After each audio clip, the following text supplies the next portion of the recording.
حضرت علی سے کسی نے پوچھا، یا علی، آپ کی زندگی میں کوئی ایسی حسرت جو رہ گئی ہو؟ تب حضرت علی نے فرمایا، دو حسرتیں رہ گئی، ایک جتنا مجھے علم تھا اتنا کسی نے پوچھا نہیں، اور دوسرا جتنا میں سخی تھا اتنا کسی نے مانگا نہیں۔ آپ نے فرمایا، زندگی کے 3 سنہری اصول ہمیشہ یاد رکھو۔ ایک یہ، اس سے ضرور معافی مانگو جسے تم چاہتے ہو۔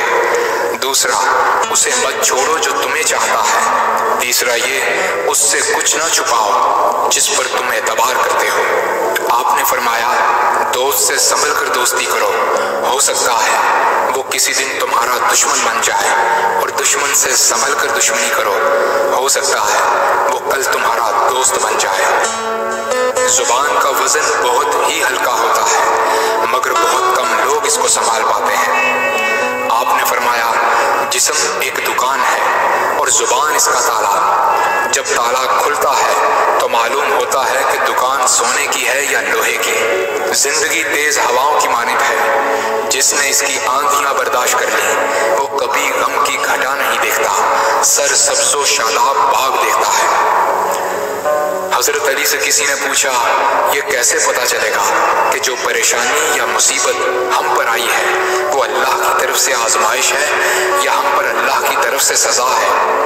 آپ نے جواب دیا، جو مصیبت تجھے اللہ کی طرف لے جائے وہ آزمائش ہے، اور جو مصیبت تجھے اللہ سے دور کر دے وہ سزا ہے۔ حضرت علی کے پاس ایک یہودی آیا اور کہا، میں نے سنا ہے کہ آپ مسلمان جب عبادت کرتے ہو تو وسوسے اور خیالات آتے ہیں، جبکہ ہم عبادت کرتے ہیں تو ہمیں نہیں آتے۔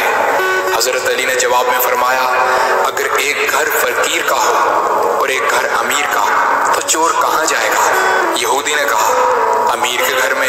حضرت علی نے فرمایا، تبھی تو شیطان ان کو ستاتا ہے جن کے دل میں اللہ ہو، جن کے دل میں اللہ کی محبت نہیں ہوتی وہاں شیطان کا کیا کام؟ آپ نے فرمایا، جب تمہاری جان کو خطرہ ہو تو صدقہ دے کر جان بچاؤ، اور جب تمہارے دین کو خطرہ ہو تو جان دے کر دین بچاؤ۔ آپ نے فرمایا، یہ زندگی 2 دن کی ہے، ایک تمہارے حق میں اور دوسرا تمہارے مخالف۔ جس دن تمہارے حق میں ہو اس دن غرور مت کرنا، اور جس دن تمہارے مخالف ہو اس دن صبر کرنا۔ کسی کی مدد کرتے وقت اس کے چہرے کی طرف مت دیکھو، ہو سکتا ہے اس کی شرمندہ آنکھیں تمہارے دل میں غرور کا بیج بو دیں۔ 3 چیزیں ایمان کو تباہ کر دیتی ہیں، امیروں کی محفل، عورتوں کی صحبت اور جاہلوں سے بحث۔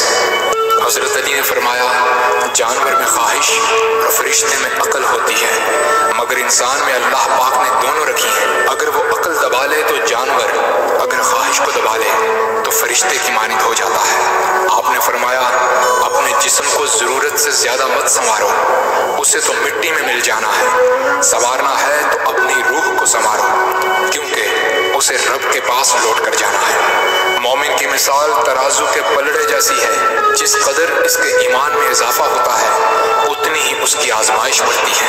آپ نے فرمایا، اچھے لوگوں کی ایک خوبی یہ بھی ہوتی ہے کہ انہیں یاد رکھنا نہیں پڑتا، وہ یاد ہی رہتے ہیں۔ آپ نے فرمایا، رزق کے پیچھے اپنا ایمان خراب مت کرو، کیونکہ رزق انسان کو ایسے تلاش کرتا ہے جیسے مرنے والے کو موت۔ حضرت علی نے فرمایا، رشتے خون کے نہیں احساس کے ہوتے ہیں، اگر احساس ہو تو اجنبی بھی اپنے ہو جاتے ہیں، اگر احساس نہ ہو تو اپنے بھی اجنبی ہو جاتے ہیں۔ ایک مرتبہ قصاب آواز لگا رہا تھا، تازہ گوشت ہے لے لو۔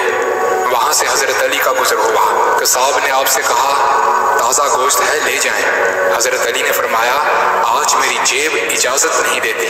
قصاب بولا، میں آپ سے ادھار کر سکتا ہوں۔ اس سے آپ نے ایک بہت حکمت سے لبریز جملہ ارشاد فرمایا۔ آپ نے فرمایا، یہ ادھار میں اپنے پیٹ سے کیوں نہ کر لوں، جس کو میں جنت میں اس سے بہتر غذا کھلا سکتا ہوں۔ حضرت علی نے فرمایا، لفظ انسان کے غلام ہوتے ہیں، مگر صرف بولنے سے پہلے تک، بولنے کے بعد انسان اپنے لفظوں کا غلام بن جاتا ہے۔ آپ نے فرمایا، کوئی تمہارا دل دکھائے تو ناراض مت ہونا، کیونکہ قدرت کا قانون ہے، جس درخت کا پھل زیادہ میٹھا ہوتا ہے لوگ پتھر بھی اسی کو مارتے ہیں۔ آپ نے فرمایا کسی کا عیب تلاش کرنے والے کی مثال اس مکھی جیسی ہے جو سارا خوبصورت جسم چھوڑ کر صرف زخم پر بیٹھتی ہے۔ آپ نے فرمایا اچھا دوست چاہے کتنا برا بن جائے کبھی اس سے دوستی مت توڑنا، کیونکہ پانی چاہے کتنا بھی گندا ہو آگ بجھانے کے ضرور کام آتا ہے۔